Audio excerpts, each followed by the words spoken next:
अरहं अरहं अरहं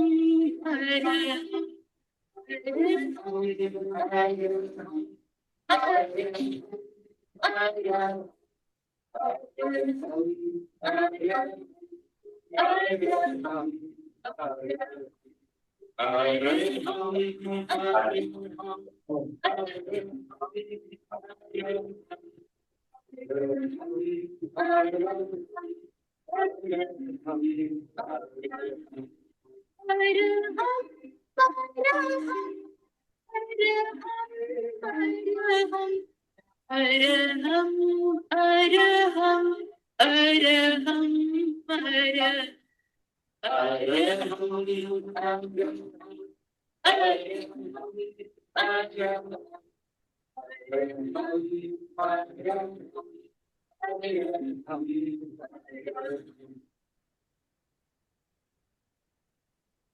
परम पावन परम आराध्य प्रातः स्मरणीय आचार्य श्री महाश्रमण जी के चरणों में सत सत नमन करते हुए हम आज का सत्र शुरू कर रहे हैं। त्रिपदी वंदना। वंदे अरहं वंदे गुरुवरं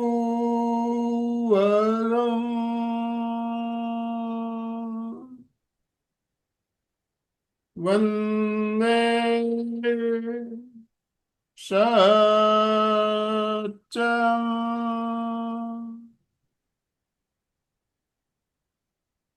सभी साधक साधिकाओं को जय जिनेन्द्र, सुप्रभात। ओम अरहम। ओम अरहम।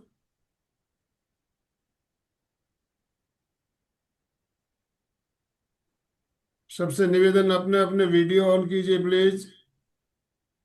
यस।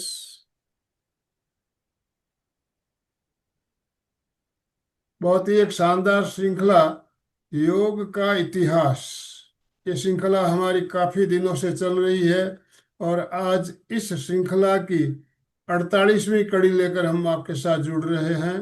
48 एपिसोड। बहुत दिनों से लंबी ये श्रृंखला चल रही है और बहुत बातें हम इस श्रृंखला के माध्यम से जान रहे हैं, समझ रहे हैं।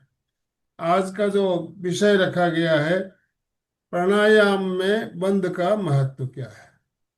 हम बंद के बारे में बात करेंगे। प्राणायाम के ऊपर हम काफी दिनों से चर्चा कर भी रहे हैं।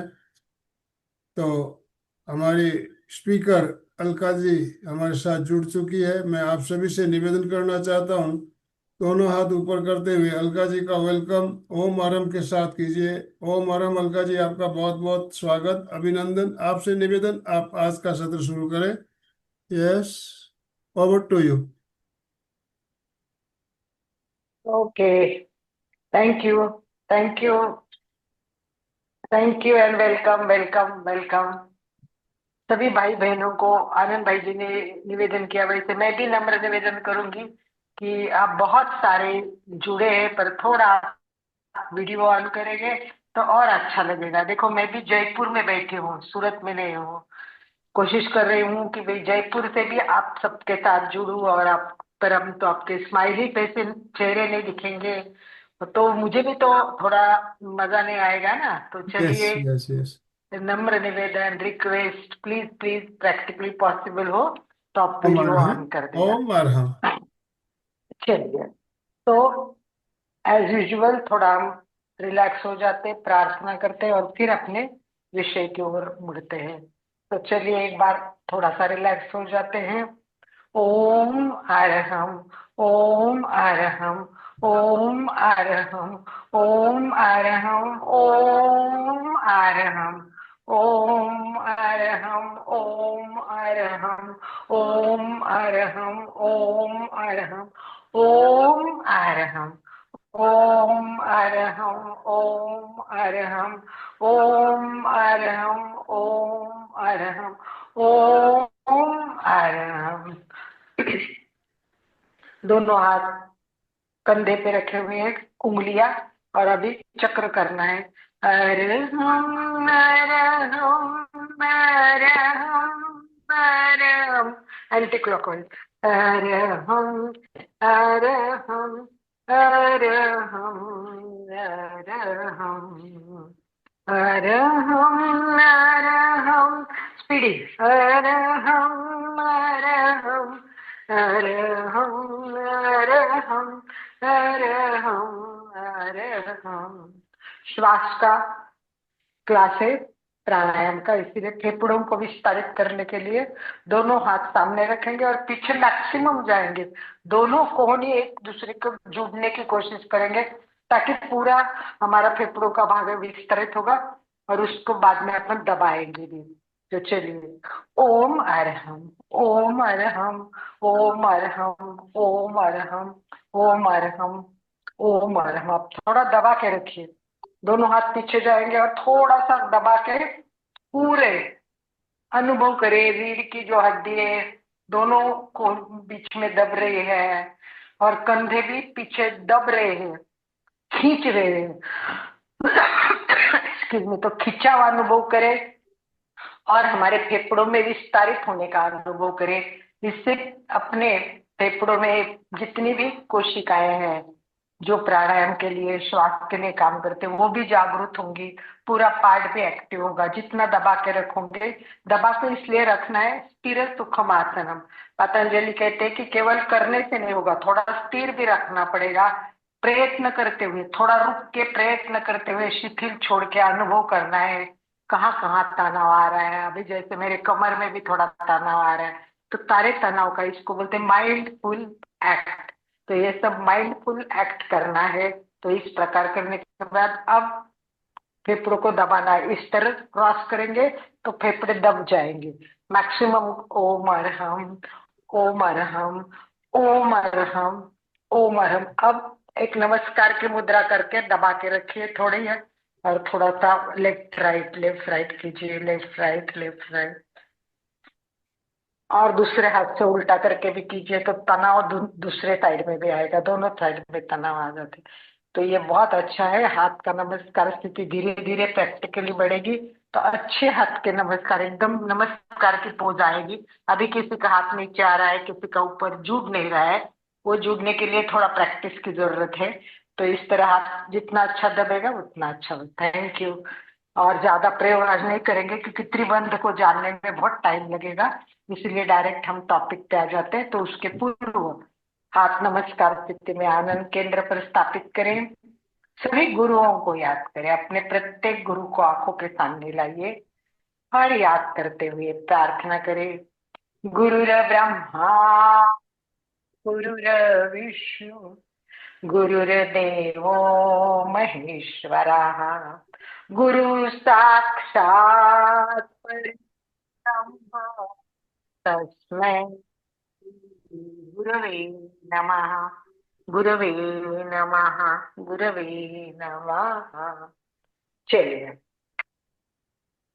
काफी दिनों से हमारी ये श्रृंखला चल रही है और हमने छोटे छोटे पार्ट जानते हुए लास्ट टाइम हमने ये सब समझ लिया कि प्राणायाम करने के पूर्व कुछ चीजें करना बहुत आवश्यक होता है। और जब तक ये चीजें नहीं होगी हमारी सारी नाड़ जो है वो शुद्ध नहीं होगी।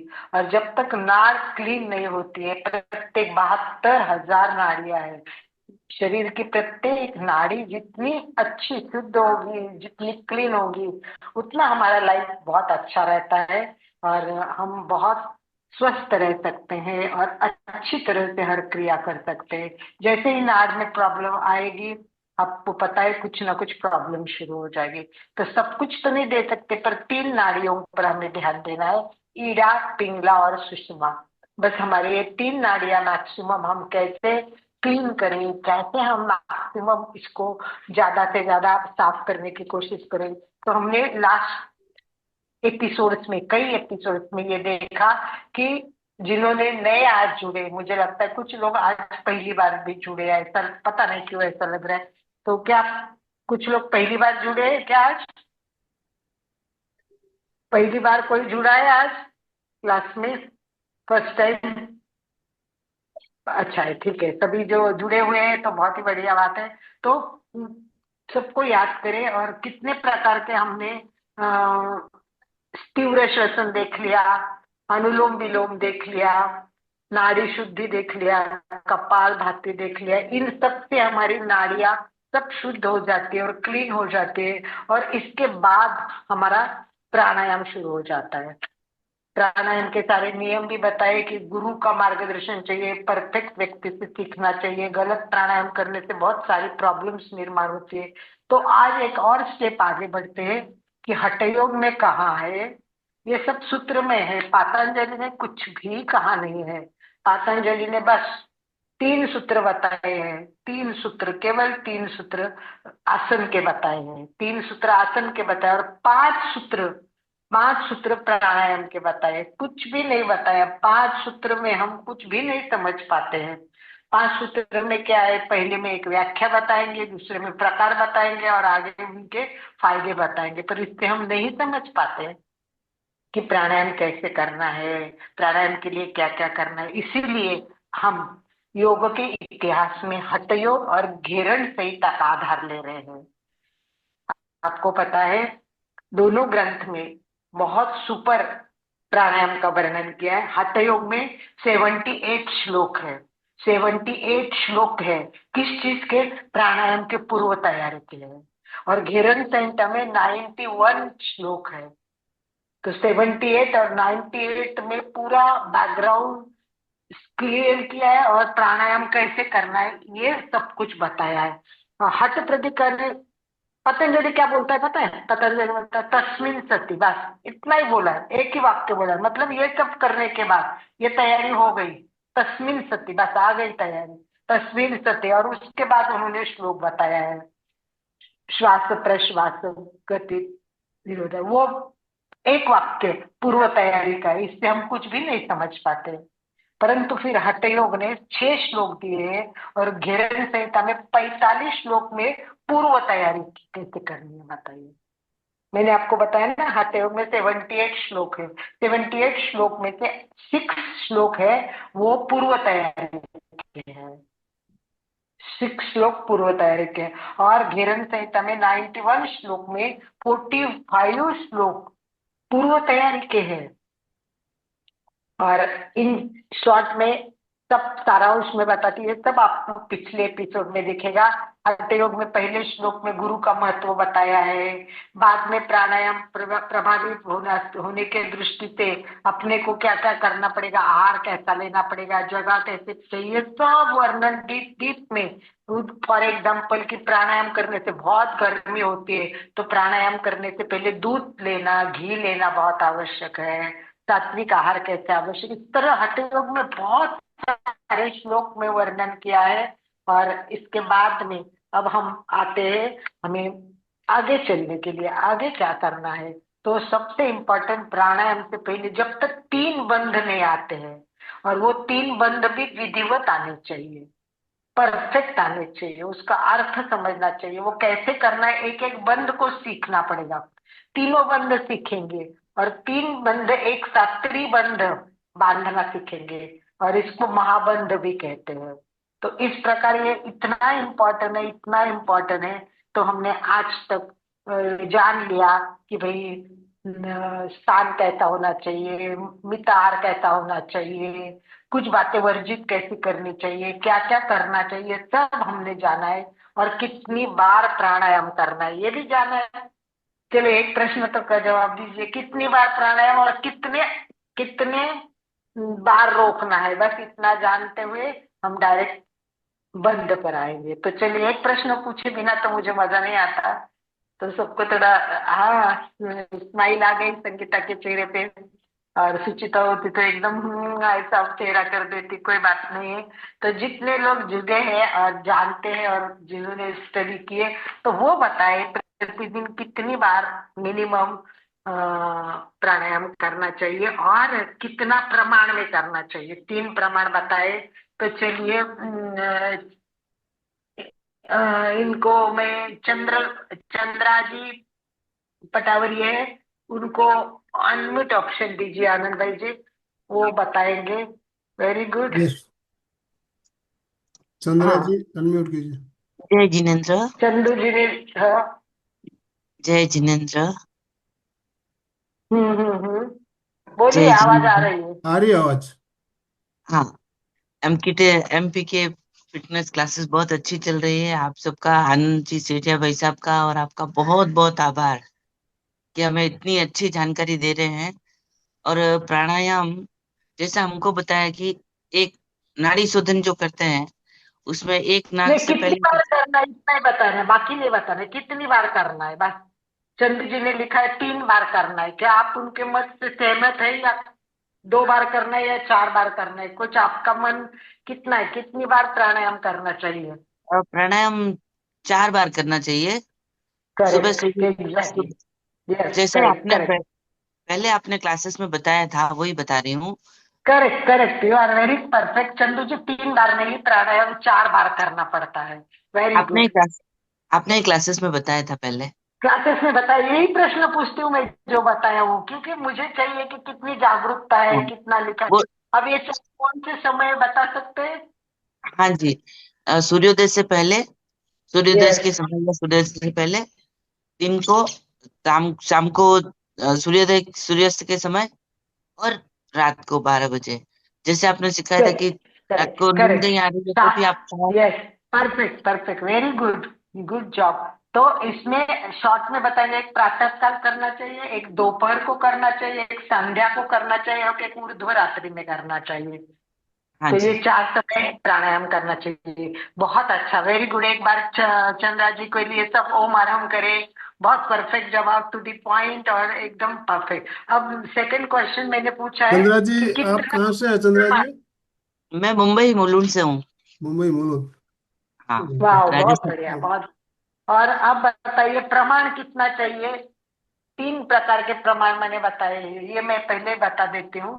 तो अगर किसी में लिखा हुआ है या दिमाग में है या पढ़ा है या याद है, क्लास में पूरा क्लियर किया है, तो एक बार उसको जानना जरूरी है, इसलिए मैं रिपीट कर रही हूँ, ताकि वो दिमाग में फिट बैठ जाए। एनीवन, संगीता बता सकती हो? नहीं। नहीं, ठीक है, कोई बात नहीं।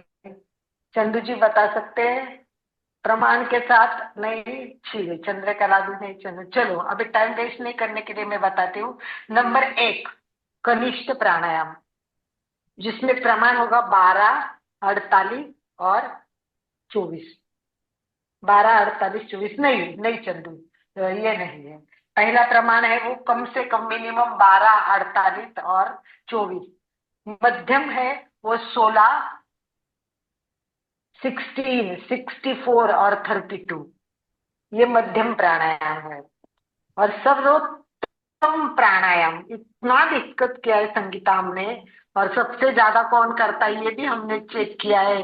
और पहली बार किसी ने 10 करके दिखाया कि 10 मेरा परफेक्ट रोज होता है। ये सब बातें इतनी डिस्कस हो गई, फिर भी आप कुछ कुछ याद नहीं आता है। और सबसे बेस्ट प्राणायाम, उत्तम प्राणायाम 20, 80 और 40, ये प्रमाण में होता है। परंतु इतना साधता नहीं है, हम कनिष्ठ प्राणायाम भी नहीं कर सकते हैं। कुछ कुछ लोग अभी 10, 40 और 20 कर रहे हैं। आज कोमल सिपाही नहीं है, कोमल सिपाही का अच्छा चल रहा है और वो काफी करती है। तो कोमल सिपाही का प्रमाण ज्यादा है। आपको पता है कि जब हम कम प्राणायाम करते, कनिष्ठ प्राणायाम करते, तो क्या होता है, पसीना आ जाता है, पसीना आ जाता है। और मध्यम प्राणायाम करते हैं तो शरीर में कंपन से आ जाते हैं। और जब सर्वश्रेष्ठ प्राणायाम सीखते, उत्तम प्राणायाम जमने लगता है, तब शरीर में पूरी स्थिरता होती है। ठीक है, समझ में आए तीनों प्राणायाम? चले आगे। Yes. Is it clear to everyone? Yes. क्योंकि ये बहुत बहुत दिक्कत हुआ है, उसका प्रयोग भी किया गया है, इसलिए मैं इस पर टाइम वेस्ट नहीं करना चाहूंगी, क्योंकि अपने को नहीं जाननी है। एक बार मैं वापस बताती हूँ। पहला कनिष्ठ 12, 48, 24। मध्यम 16, 16, 64, 32। और बेस्ट इज 20, 80 एंड 40। 20, 80 एंड 40। ये सब करने से शरीर में बहुत उष्णता निर्माण होती है। इसके लिए दूध और घी लेना बहुत आवश्यक है। थकान भी होती है इन करने से, परंतु शरीर में बहुत हल्कापन भी आ जाता है। इसमें कुछ सावधानियां बरतनी भी जरूरी है। तो चलिए अगले पॉइंट पे चलते हैं, आज बंध के विषय पे चलते हैं। ओके, बंध क्या है? बंध कोई जानता है बंध के बारे में? तो पहले वो बात करें, उसके बाद मैं बंध के बारे में बात करूंगी। Yes anyone? बंध के बारे में कोई बात करेगा? यस, चंद्रा जी बोलिए बोलिए। चंद्रा। आवाज नहीं आ रही, अनम्यूट करिए अपने आप को, अनम्यूट कीजिए। यस पटावरी जी, यस बोलिए जय चंद्रकला। जय जिनेन्द्र। बंद 3 तरह के होते हैं, जालंधर बंद, उद्यान बंद और मूल नहीं, बंद। पहले पहले बंध का अर्थ बताएंगे, पहले बंध का अर्थ और फिर 3 प्रकार पे आएंगे हम। बंध क्या होता है? जब अपने आप को कंट्रोल करते हैं, खींचते हैं शरीर को, या यस श्वास करेक्ट, बाहर निकाल ठीक है, करके फिर मूलाधार है, को, ठीक है, उदर को, और उसको बंद कर, ठीक है, मतलब चलेगा श्वास बाहर चलेगा निकाल के चलेगा, कंट्रोल इट्स करते हैं, ओके। तो वो बंद है। सबसे पहले अपन मीनिंग जानेंगे, टू द पॉइंट। बंध, बंध का शाब्दिक अर्थ है बांधना, ताला, लॉक करना। लॉक करते हैं एक जगह को, हमने लॉक किया, बंद कर दिया, किसी को बोलते हैं ना कमरे में बंद कर दिया, लॉक कर दिया। तो ये शाब्दिक अर्थ वैसे गांठ एक जगह होता है, बंधन आता है, ताला आता है। तो इस अभ्यास में प्राणों को, अपन जो शरीर में ऑक्सीजन लेंगे या प्राण लेंगे, तो किसी एक बात पर उसको बांध के रख देना है, बांध के रख देना है, बंध। और घेरन संहिता ने इसको मुद्रा बोला है, घेरन संहिता ने इसको मुद्रा बोला है। तो कई जगह उसका बंध के रूप में उल्लेख है, कोई जगह इसका किसके रूप में उल्लेख है? मुद्रा के रूप में उल्लेख है। अर्थ कोई भी हो, मूल बंध हो, मुद्रा हो, अर्थ एक ही है, ठीक है। और एक बात मैंने बताई थी आपको कि जो उल्लेख श्वास लेते हैं छोड़ते हैं, उसके लिए आपको याद है पतंजलि ने क्या कहा है और हठ योग में क्या कहा है? दो अलग अलग शब्द यूज किए हैं।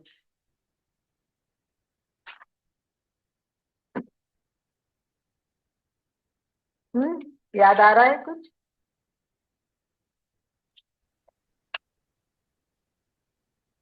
Yes anyone?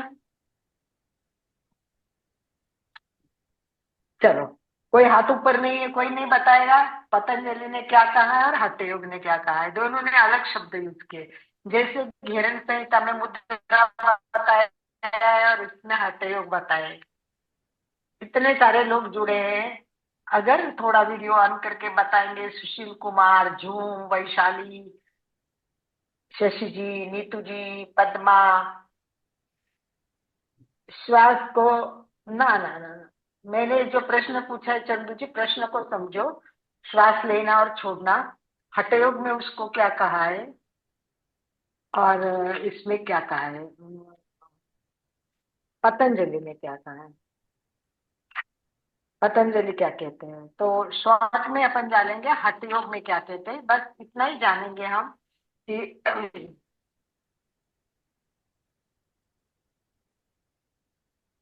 हठ योग कहता है, सुनिए, हठ योग कहता है पूरक और रेचक। करेक्ट संगीता, करेक्ट शब्द यूज किया है उसने, पूरक और रेचक शब्द यूज किया है।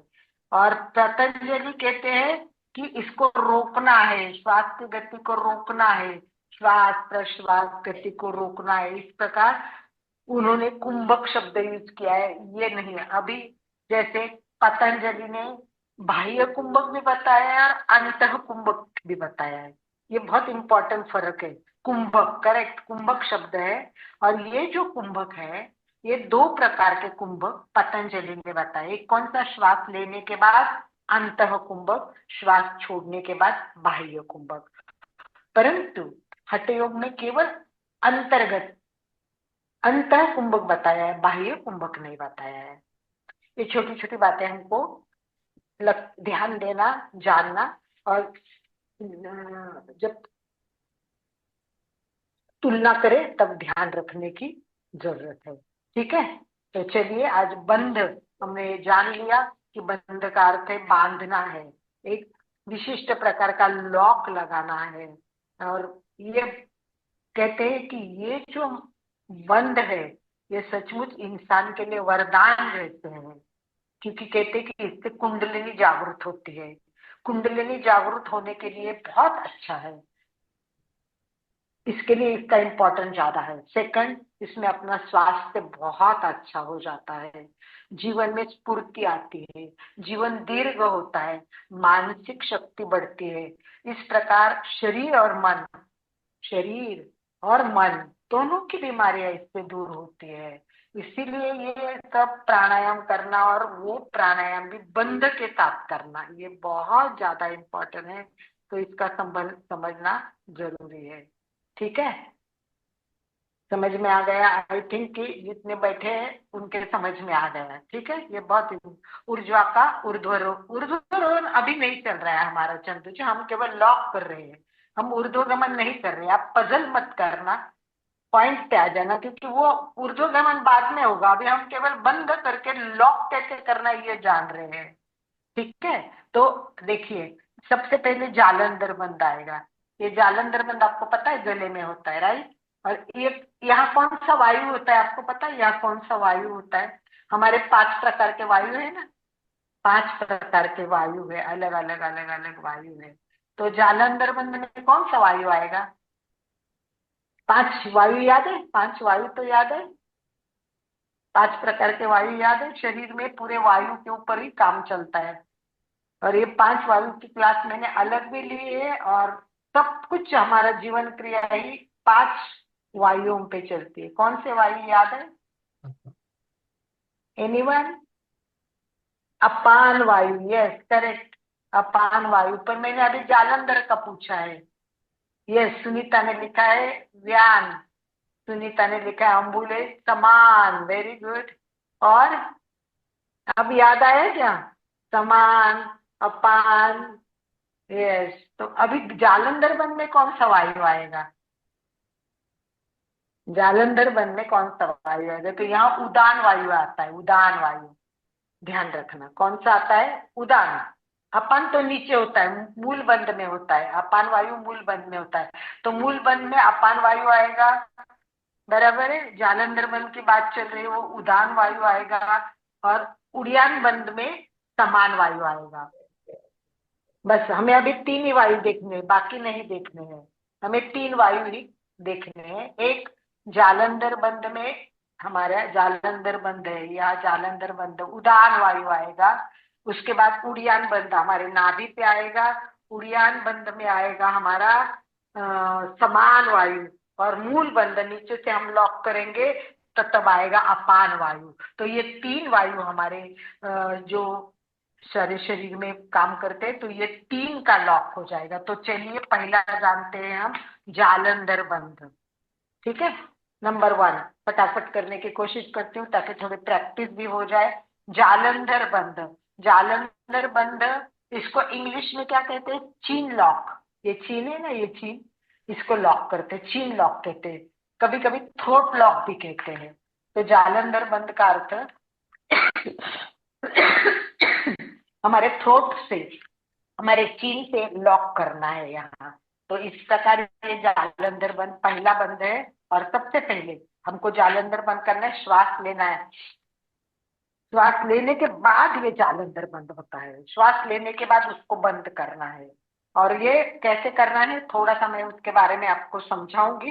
पहले आपको बता देती हूँ कि त्रिबंध अत्यावश्यक है। नंबर 1 कहते हैं कि ये त्रिबंध बिना प्राणायाम करना ही नहीं चाहिए।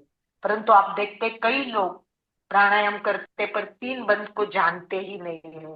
बंध बिना प्राणायाम करना हानिकारक होता है।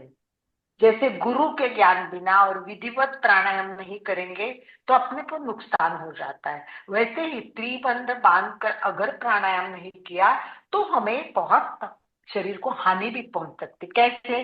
जैसे हमने कुंभ किया, राइट, श्वास रोका, तो क्या होता है? शरीर में ऋण बंध दाब निर्माण होता है, और ये दाब निर्माण होता है। इस पर अगर हमने 3 बंध बांधकर व्यवस्थित कंट्रोल नहीं किया तो फिर छाती पे दुष्परिणाम हो जाएगा, उसका परिणाम बहुत खराब हो जाता है। और इसका है ना, ऐसा खूब व्यवस्थित वर्णन कहीं नहीं है।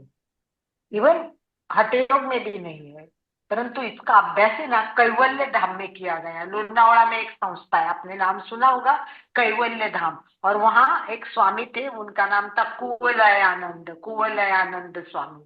उन्होंने इस विषय पे बहुत रिसर्च किया हुआ है, और ये रिसर्च करते हुए उन्होंने बंध को क्या कहा है पता है? बहुत सुंदर शब्द यूज किया, सेफ्टी वॉल। सेफ्टी वॉल शब्द यूज किया, ये सेफ्टी वॉल्स है।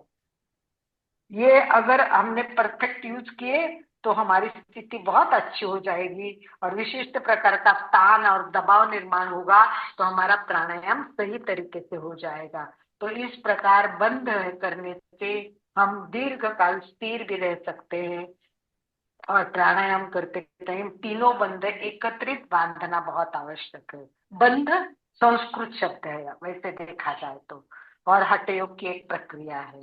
ये आंतरिक मुद्रा है, ये महत्वपूर्ण है, ये बॉडी लॉक है। ये बंध का शाब्दिक अर्थ है बेड़ी, बंधन, पकड़ना, बांधना, ये सब उसके मीनिंग है। ओके, वेरी गुड संगीता जी, कैवल्य धाम जाके आइए, बहुत सुंदर है और बहुत साइंटिफिक अभ्यास वहां हुआ है। तो बंध से क्या करना है हमें? ऊर्जा यहाँ रोकनी है हमारी। तो सबसे पहले जालंधर बंध।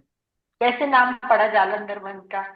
देखो, पुराने नाम थे, कहते कि कोई जालंधर नाम के ऋषि हो सकते हैं, उसी के नाम हो सकता है। दूसरा, जाल, दो शब्द है जालंधर बंध में, जाल और बंध। तो जाल मतलब क्या होता है कि जाल मतलब नाड़ियों का जाल। यहाँ पूरा नाड़ियों का जाल होता है। हमारे गले के ऊपर आप देखेंगे अनेक नाड़ियां, इधर से आई है, इधर से आई है, यहाँ सब नाड़ियों का जाल फैला हुआ है। और ये जाल है, इसको धर, यहाँ से कहते हैं अमृत रहता है, अमृत रहता है। तो इसको हमें ये क्रिया ध्यानात्मक आसन में बैठना है, और जो क्रिया करना है तो गर्दन, ये गर्दन, ये गर्दन है, यहाँ क्या करना है? हमारे गर्दन की जो पेशियां है, ये देखो यहाँ पेशियां होती है, उसको पहले अंदर खींचना है, और फिर लॉक करके, ये जो टुड्डी है हमारी, छोटी सी एक टुड्डी है, यहाँ टुड्डी है देखो, ये टुड्डी में ये चीन लॉक यहाँ बैठ जाता है और लॉक हो जाता है। आई थिंक आपको क्लियर दिखाएगा। गर्दन की पेशियां, ये सब पेशियों को पहले थोड़ा संकुचित करना है, और फिर गले को दाब के करना है। चलिए सभी एक बार करके देखिए, स्ट्रेट बैठे, एक बार क्रिया करके देखिए, सीधे बैठे, रीढ़ की हड्डी सीधी करे।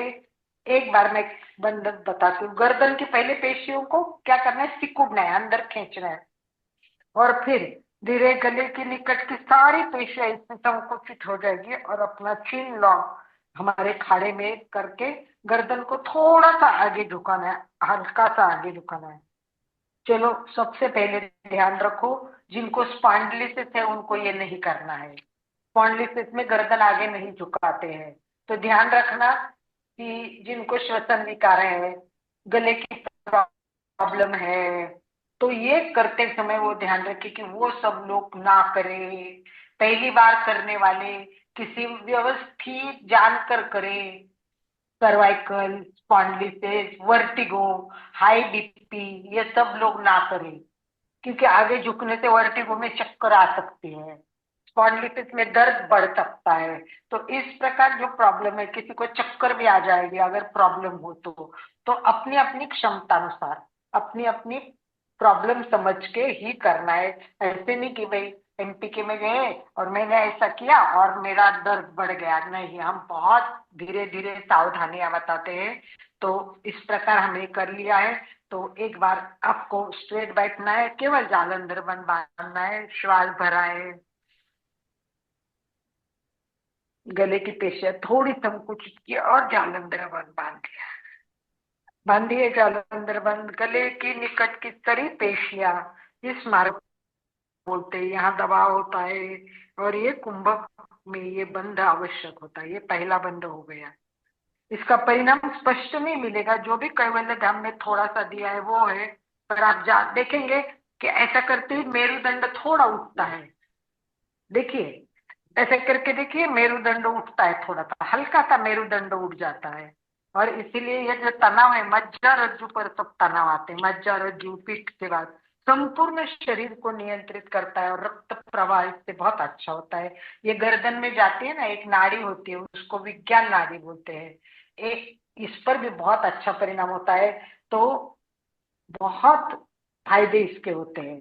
ठीक है, पहले हम फायदे जान लेते हैं एक बार कि क्या क्या फायदे थे। नंबर 1, यहाँ क्या है, कौन सी थायराइड ग्रंथि है, राइट। थायराइड और पैराथायराइड ग्रंथि, तो ये दोनों थायराइड और पैराथायराइड का फंक्शन बहुत अच्छी तरह बनता है, राइट। रीढ़ की हड्डी, एकदम रीढ़ की हड्डी उसमें उठती है तो वो भी मजबूत बनती है। शोध के मुताबिक ये भी बताता है कि रक्त संचार रीढ़ की हड्डी का बहुत अच्छा हो जाता है, बहुत अच्छी तरह रक्त संचारित होता है।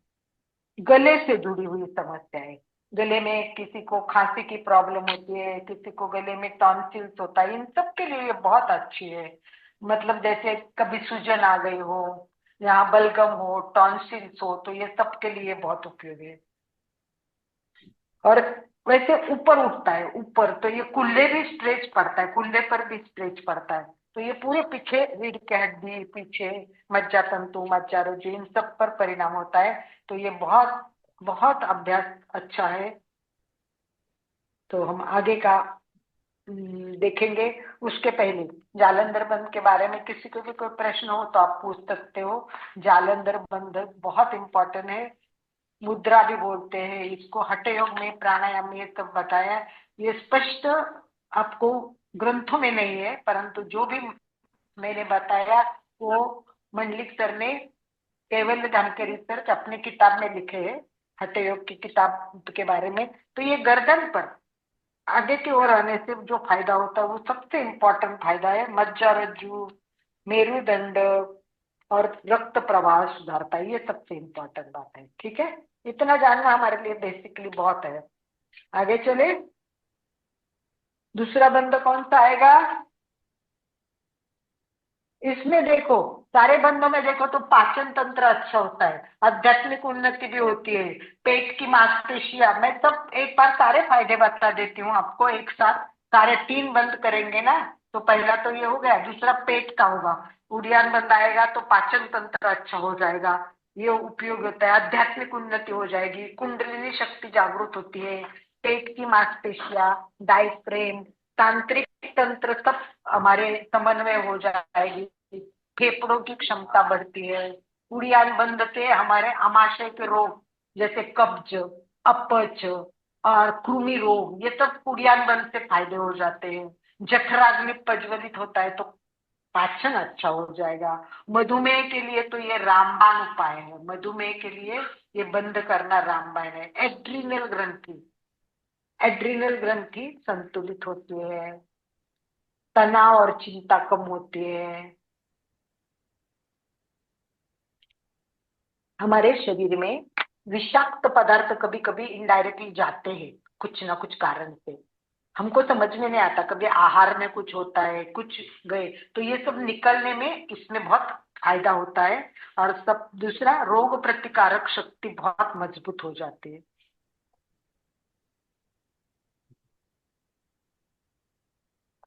देखो, ग्रंथों में इसका वर्णन तो बहुत अति अति किया है, अतिशय अतिशय बोलते हैं ना, जो प्रैक्टिकली पॉसिबल भी नहीं है, इतना वर्णन किया है।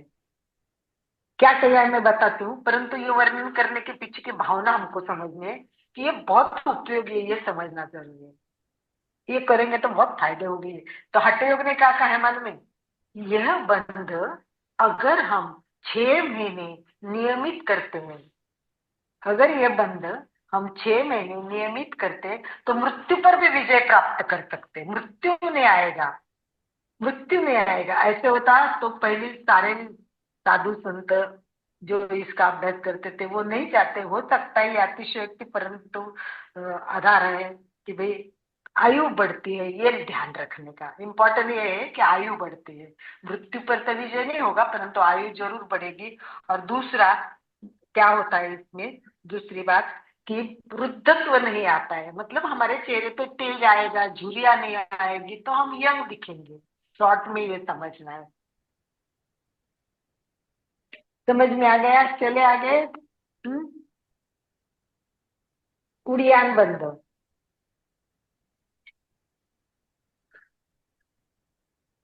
नंबर 1 थायराइड, रीढ़ की हड्डी, रक्त संचार, गले पे जुड़ी प्रॉब्लम, आंतरिक ऊर्जा केंद्र, विशुद्धि केंद्र तक क्लीन हो जाएगा और श्वास रोकने की योग्यता बढ़ जाएगी। ये शॉर्ट में जालंधर बंद के फायदे। ठीक है। उड़ियान बंद। उड़ियान, उड़ियान मतलब उदर, हमारा जो उदर होता है, पेट का भाग होता है, ये श्वसन पटल पेशियों का महत्वपूर्ण क्रिया है उड़ियान बंद। हठयोग में उड़ियान बंद का खूब महत्व दिया है और बिना प्राणायाम के इसको ज्यादा नहीं किया जाता है, परंतु ये श्वसन पटल देखो स्ट्रेट हो गए, हम स्ट्रेट बैठना है इसमें। और अपने पेट है, ये क्या स्थिति होगी बताती हूँ। केवल पहले तो स्ट्रेट बैठना है। स्ट्रेट बैठने के बाद अगर इतना अकेला अभ्यास करना है तो हाथ है ना घुटने पे ऐसे रखने हैं, दोनों हाथ घुटने पे ऐसे रखने हैं, देखिए इस तरफ, ताकि ये पेट ढीला हो जाए। उड़ियान बंद करने के लिए इसको ढीला छोड़ना जरूरी होता है। तो ये सेपरेट अभ्यास करे तब, तीनों प्राणायाम के साथ में नहीं होगा। तो ये एकदम पेट को छोड़ दिया ढीला। अब क्या करना है, ये ना खड़े रह के करते तब बहुत अच्छा था। हमको जो सिखाया था वो खड़े रह के, मैं आपको बोलती ना स्क्वाट आसन करो, स्क्वाट आसन। स्क्वाट आसन में खड़े रह के घुटने पे झुकते और घुटने पे 90 डिग्री मोड़ते और फिर हाथ घुटने पे रख के झुक कर करते। तो ये कैसे ऐसे हो गए, सांस लिया और पेट को अंदर खींचना है, इतना अंदर खींचना है, इतना अंदर खींचना है कि कहते कि ये पेट नाभि हमारे रीढ़ के हड्डी को पीछे लगनी चाहिए। इतना तो होता नहीं है, परंतु इतना कहेंगे तब तो आप आधा तो करेंगे ना कम से कम, है ना। तो आपको ज्यादा करने के लिए धक्का देना है। पसलियां इससे ऊपर उठ गई हमारी पसलियां, ये देखो ऐसे करते ये पसलियां ऊपर उठ गई है, तो ये पसलियां भी ऊपर उठती है, हल्का धक्का देना जरूरी होता है इसमें। चलिए सब ऐसे बैठे, हाथ घुटने पे रखे और एक बार कंधों को हल्का झुकाना है, घुटना हाथ पर मुड़े हुए, पेट ढीला हो गया है। अब श्वास भरे और अपने पसलियों को ऊपर उठाए, हल्का धक्का देके पीछे कर दीजिए और जितना रख सकते हैं रखने की कोशिश कीजिए। उड़ियान बंद, बहुत इंपॉर्टेंट उड़ियान बंद है। और छोड़ते समय क्या करना है पता है आपको, क्रम से छोड़ना है, कैसे भी करते समय भी क्रम से करना है। नंबर 1 जालंधर बंद, नंबर 2 उड़ियान बंद और नंबर 3 मूल बंद। तो ये स्टेप बाय स्टेप की है और छोड़ते समय उल्टे छोड़ने एग्जैक्टली, पहले मूल बंद छोड़ना है, फिर उड़ियान बंद छोड़ना है और जालंधर बंद सबसे लास्ट छोड़ना है। ये क्रम को भी आपको याद रखना है। तीनों एक साथ प्राणायाम करेंगे तो एक बार आप करके देखिए। पेट अत्यधिक भीतर जाना चाहिए, बड़ी गुहा, अंदर गुहा ऐसे निर्माण होनी चाहिए। दोनों हाथ को दबा के आप देखेंगे तो पेट एकदम अंदर गया होगा, ये देखना है। इसी में भी ध्यान रखना है। प्रॉब्लम वाले, उदर विकार वाले, रक्ताभिसरण दोष, हार्निया, ऐसे कोई प्रॉब्लम हो तो वो लोग ये ना करें। राइट। तो चलिए बंद स्थिति करने के लिए तैयार, पहले दोनों बंद कर लेते हैं। मैंने आपको बताया श्वास भरे जितनी मर्यादा है उतना, फिर गलों को संकुचित करते हुए लॉक कीजिए, चीन लॉक, जालंधर बंद और उसी समय पेट को धक्का देके पेट अंदर, पेट अंदर। अब ये कितना रखे वो आपका कुंभक कितना कर सकते हैं उतना। थोड़ा सा गर्दन आगे झुकना जरूरी है।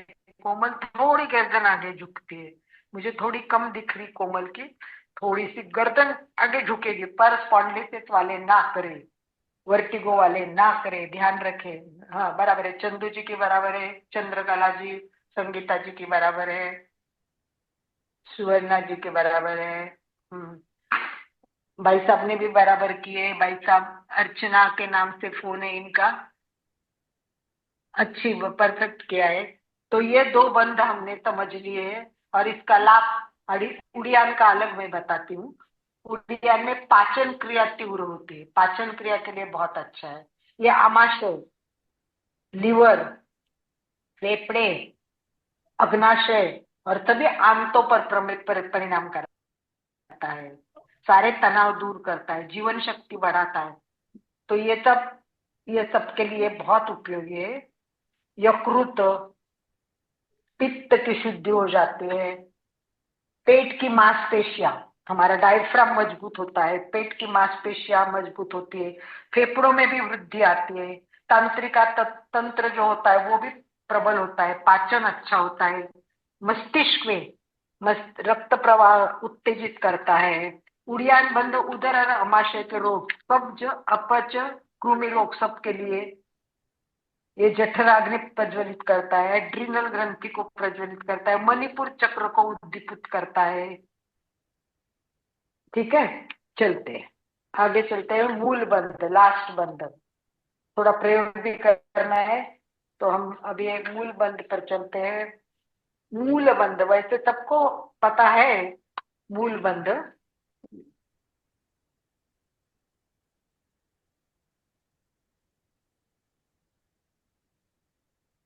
मूल बंध ये लॉक है, वो लॉक नीचे से है, आपको पता है, मैंने एक बार बताया भी था, इसका सेपरेट अभ्यास भी हमने किया है। और उस वक्त मैंने ये बताया कि महावीर को केवल ज्ञान मूल बंध की मुद्रा में मिला था। भगवान महावीर को केवल ज्ञान मूल बंध के मुद्रा में हुआ था, ऐसा उल्लेख ग्रंथों में किया हुआ है, आचारांग सूत्र में लिखा हुआ है। 3 बंध से एक मुख्य ग्रंथ इम्पोर्टेंट है, वो है मूल बंध। वो क्या करते हैं, हम जहाँ से गुदद्वार होता है, जहाँ से टॉयलेट करते हैं वो गुदद्वार है, उसको खींचना है, उसको बंद करना है और ऊपर लेना है। वो हम दिखा नहीं सकते, वो अपने आप को एक्सपीरियंस करना पड़ता है। उड़ियान बंद तो दिखेगा, पेट अंदर जाते हुए, जालंधर बंद अगर आपने गर्दन बराबर नहीं की, जैसे थोड़ी सी कोमल की कम थी तो मुझे दिखाई पड़ी, तो वो समझ में आता है। परंतु मूल बंद किसी को भी समझ में नहीं आएगा, क्योंकि वो अंदर से खींचना है और वो अंदर से ही होता है। तो इस बंद सहजता से दिखाई नहीं पड़ता है, परंतु ये जो गुदद्वार की पेशियां है, सारी रक्त पेशियां, वो इम्पोर्टेंट है। और इन पेशियों को संकुचन करने से बहुत मतलब फर्क पड़ता है। मूलाधार चक्र के आसपास की पेशियों का संकुचन हो जाता है, इसके कारण मूलाधार चक्र के स्थान पर कुंडलिनी नीचे होती है, तो वो कुंडलिनी के लिए भी लोग इसका उपयोग करते हैं। ये मज्जा तंतुओं पर भी इसका संबंध होता है। और प्राणायाम करते समय कमर के भाग में अनावश्यक रक्त भी होता है, कभी कभी अनावश्यक रक्त संचय भी होता है, तो वो रक्त संचय नहीं रहेगा और रक्त अच्छी तरह प्रवाहित हो जाएगा। अनावश्यक रक्त संचय हो गया कहीं तो ये इससे निकल जाएगा, प्राण शक्ति का यहाँ ऊर्ध्वागमन शुरू हो जाएगा। अपान वायु के रूप में ये नियंत्रित करता है। अपान वायु की गति नीचे की दिशा में होती है ना, तो अपान वायु के कारण ये ऊर्ध्वगामी किया जा सकता है। तो मुझे लगता है कि मैंने तीनों क्या बोलते तीनों बंद आपको अच्छी तरह समझाने की कोशिश की है। मूल बंध का अभ्यास नियमित करना आवश्यक है। देखो, आप बैठे बैठे कभी भी ऐसे करो ना, मूल बंध बांधो ना, बातें कर रहे हो, काम कर रहे हो, कभी भी मूल बंध बांध सकते हो। आते जाते बांधना, ये अपान और प्राण दोनों को एक रूप करता है। मलमूत्र अत्यल्प हो जाता है, अगर बहुत किसी को प्रॉब्लम है तो वो भी कम हो जाएगी। व्यावहारिक दृष्टि से देखा जाए तो ये बहुत युवा होने के लिए बहुत अच्छा है। इसका भावार्थ है कि हम स्मार्ट रहेंगे, सतत करेंगे तो बहुत फायदा हो जाएगा। ये बंधन सबसे श्रेष्ठ बंध भी माना जाता है। इस बंध से मृत्यु का नाश होता है, वीर्य रोग नहीं होते हैं। मूल बंध होता है वो गुर्दे की श्रेणी में आता है, तो गुर्दे की प्रॉब्लम जैसे ऐसे बविसार होता है, किडनी के प्रॉब्लम्स होती है, ये सब ठीक होती है। सुप्त चेतना और कुंडलिनी जागृति के लिए ये बहुत अच्छा है। ठीक है, तो चलिए हम एक बार प्रयोग कर लेते हैं। तीनों बंद एक साथ बांध लेते हैं, राइट। तीनों बंद को एक साथ त्रिबंध बोलते हैं या महाबंध भी बोलते हैं, पर इसमें सबसे याद रखना है कुंभक इम्पोर्टेंट है। कुंभक, तो कुंभक को भी जानना बहुत जरूरी है। सबसे पहले कुंभक बहुत श्वास प्रश्वास गति रोकना, यानी कुंभक। पतंजलि ने कहा है श्वास प्रश्वास गतिरोधा, वो है कुंभक। और ये गति शून्यता, ये गति रोकना योग्य है कि नहीं तो ये देखना है, परंतु इसका बहुत फायदा होता है। और ये श्वास प्रश्वास की गति है, वो अपने को कैसे रोकनी है, छेद करना है, श्वास गति विच्छेद करना है, अभ्यंतर प्राणायाम करना है। अभी हम केवल एक ही करेंगे, बाह्य कुंभक नहीं करेंगे। ठीक है, तो इसको तैयार करने के लिए हमको बैठना है, संपूर्ण शरीर स्थिर शिथिल तनाव मुक्त करें, रीढ़ की हड्डी गर्दन से दे, समकाय शिरोग्रीव, शरीर समतल, संपूर्ण शरीर स्थिर शिथिल और स्ट्रेट रखें, एकदम स्ट्रेट। कंधे और गर्दन ढीली छोड़े, चेहरा शांत,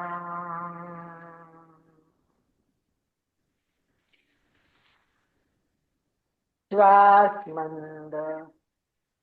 पतंजलि का सूत्र जो है वो हमें अनुभव करना है, तस्मिन सति श्वास प्रश्वास गति विच्छेद, गति का विच्छेद करना है, इसे ही प्राणायाम कहते हैं। तस्मिन सति श्वास श्वास प्रश्वास यो गति विच्छेदा, हमें विच्छेद कैसे करना है वो जानना है। सबसे पहले आसन का सराव जब अच्छा हो जाएगा, काफी देर तक तस्मिन सति मतलब आसन दीर्घ कालाभ्यास करने के बाद प्राणायाम करना है।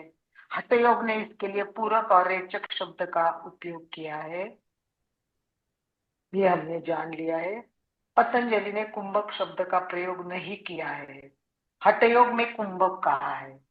कुंभक शब्द केवल हठ योग में आया हुआ है, पतंजलि ने कुंभक शब्द नहीं किया, उन्होंने केवल विच्छेद शब्द किया है।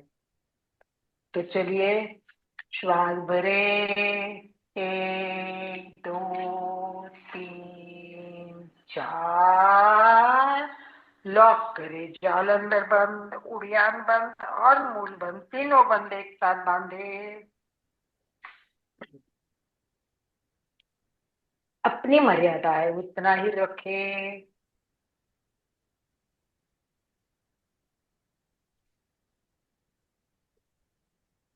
और जैसे ही लगेगा कि मेरी कैपेसिटी पूरी हो गई तो धीरे धीरे छोड़ते समय पहले मूल बंद छोड़े, फिर उड़ियान बंद छोड़े, और फिर एक बार सभी करके देखेंगे।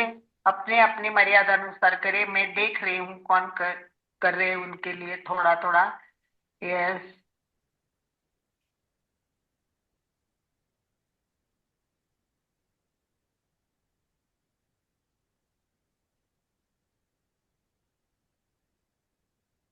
कोमल, पता नहीं कैसे मुझे ऐसा लगता है तुम्हारी चीन इसके खाड़े में एकदम दबनी चाहिए, एकदम। ये खाड़ा है जो खाड़े में एकदम, वो तनाव जो होगा उससे आपकी रीढ़ की हड्डी पीछे से थोड़ी उठ जाएगी।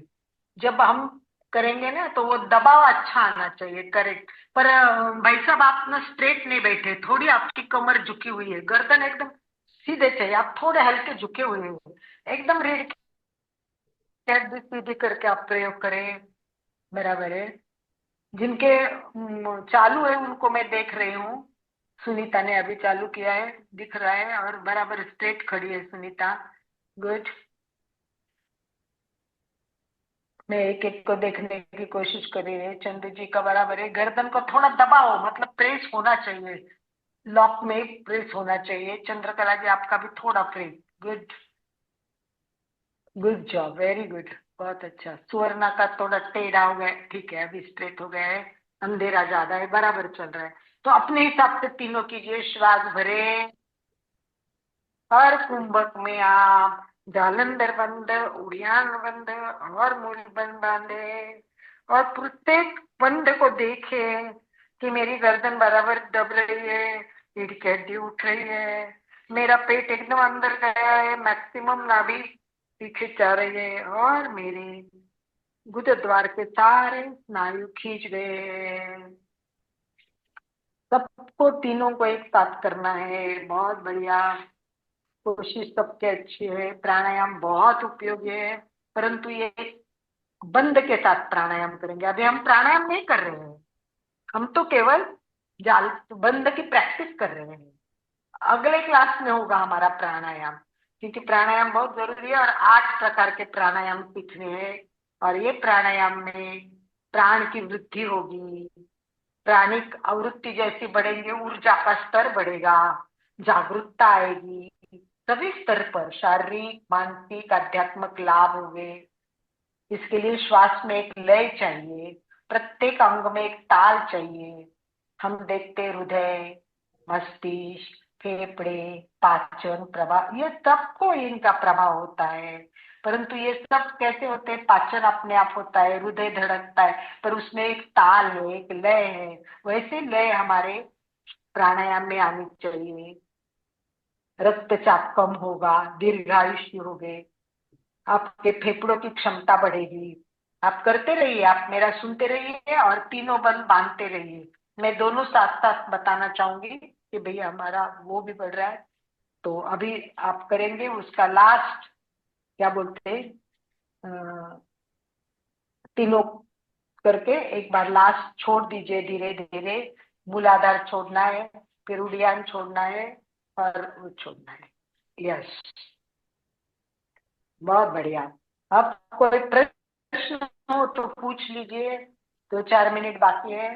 काफी कोशिश की है कि आपको धीरे धीरे सब कुछ समझा, और इसकी एक स्पेशल क्लास भी मेरी हो चुकी है। अगर आनंद भाई हो तो एक बार उसका वापस भेजेंगे। बंद की तीनों की क्लास मैंने अलग ली हुई है, तो आप अगर उसको करेंगे तो सबसे आपको याद रखना है सिद्धासन में बैठना है। सबसे बेस्ट आसन सिद्धासन है। सिद्धासन में बैठ के आपको ये सब करना है। कोई प्रश्न हो तो अपना हाथ ऊपर करके पूछ लीजिए, वरना हम सुशील कुमार जी, समापन की ओर चलेंगे। सुशील कुमार जी अनम्यूट कीजिए अपने आप को। हाँ, जय जिनेन्द्र अलका जी। मूलबंध तो हम बोलिए। श्वास मूलबंध हम श्वास छोड़ के लगाना है ना, मूलबंध को? नहीं, ये जो तीनों बंद है, ये तीनों ही बंद श्वास लेने के बाद ही करते हैं। ये तीनों बंद कुंभक में किए जाते हैं, और तीनों मूलबंध बंद। अगर और आपको अकेले करना है ना, तो आप मूल बंद कैसा भी कर सकते हो। श्वास छोड़ के भी कर सकते हैं, रेगुलर श्वास चल रहा है तभी भी कर सकते हो, मूल बंद कभी भी कर सकते हो और कैसा भी कर सकते हैं। ठीक है। अकेला इसे अभ्यास करेंगे, अकेला अभ्यास करेंगे मूल बंद का, तो वो अलग होता है। और हम जब इसमें करेंगे ना, किसमें, प्राणायाम में करेंगे, तो हमको कुंभक में ही इसका अभ्यास करना है। ठीक है अलका जी। यस, गीता जी, एनीवन और कुछ है? यस प्रणाम। हाँ यस, बोलिए। अभी आपने 2-3 मिनट बाकी है, तब तक कीजिए। एग्जैक्टली 7:30 बजे क्लास पूरी होगी, क्योंकि मुझे गोचरी भी करनी है। मैं महाराज के यहाँ हूँ, तो नाड़ी चलिए। शोधन करने के बाद में बंद लगा ले तो चलेगा? क्या? पहले थोड़ा नाड़ी शोधन कर ले और फिर बंद लगाए तो चलेगा? हाँ, अपने को तीनों प्रकार सब करने हैं। कितने तीव्र श्वसन करना है, अनुलोम विलोम करना है, नाड़ी शोधन करना है, ये सब होने के बाद जब प्राणायाम शुरू होगा तब करना है। तो हम प्राणायाम की क्लास अभी शुरू करने वाले हैं। अभी प्राणायाम किया ही नहीं है, क्योंकि हमको 3 बंद अलग अलग सीखना जरूरी है। ये तीनों बंद अलग अलग हम सीखेंगे ना, तभी हम प्राणायाम में अच्छे कर पाएंगे। इसीलिए हमको आज अलग अलग सिखाए हैं। ठीक है, जी, धन्यवाद। चलिए। मूलबंध का तो बहुत उपयोग है। जिनको अपान की प्रॉब्लम है वो कभी भी करते रहे, उधर मुक्ति होगी, वीर्य रोग नहीं होगी, बहुत सारे फायदे हो जाएंगे मूलबंध में। मूलबंध तो कभी भी करना चाहिए, बहुत अच्छी तरह खींचना चाहिए। ये बुढ़ापा मृत्यु को नष्ट करता है ऐसा बोला, इसका मतलब बहुत सारे फायदे तो है ही इसमें, राइट। चलिए आनंद भाई जी, 2 मिनट बाकी है, आप समापन की ओर यस, चलिए। और दोनों हाथ नेक्स्ट टाइम में जोड़ते हुए, 8 प्राणायाम। दोनों हाथ जोड़ते हुए, रीढ़ की हड्डी गर्दन सीधी रखते हुए, आंखों को बिना दबाव दिए कोमलता से बंद रखते हुए मेरे साथ साथ सभी मानसिक उच्चारण करें। मैं चैतन्यमय हूँ, मैं आनंदमय मैं हूँ, आनंद में, मैं मैं शक्तिमय हूँ। में, मेरे भीतर मेरे अनंत भीतर चैतन्य का, अनंत आनंद का, अनंत अनंत शक्ति का शांति का सागर सागर लहरा रहा है। इसका इसका साक्षात्कार करना ही मेरे जीवन का परम लक्ष्य परम है। हमारा आज का दिन मंगलमय हो, मंगलमय हो। आनंदमय हो, शांतिमय हो। इन्हीं शुभ भावनाओं के साथ ओम शांति शांति शांति। कृतज्ञोस्मि। हम सब गुरुदेव के आभारी हैं। कृतज्ञोस्मि। हम सब गुरुदेव के आभारी हैं। कृतज्ञोस्मि। हम सब गुरुदेव के आभारी हैं। बहुत बहुत धन्यवाद आप सभी का। बहुत बहुत आभार। संगीता जी स्लोगन बोल दीजिए। फिटनेस का डोज 1 घंटा। हर रोज। फिटनेस का डोज 1 घंटा 1 घंटा हर रोज। हर रोज। फिटनेस का डोज 1 घंटा 1 हर घंटा रोज। हर रोज।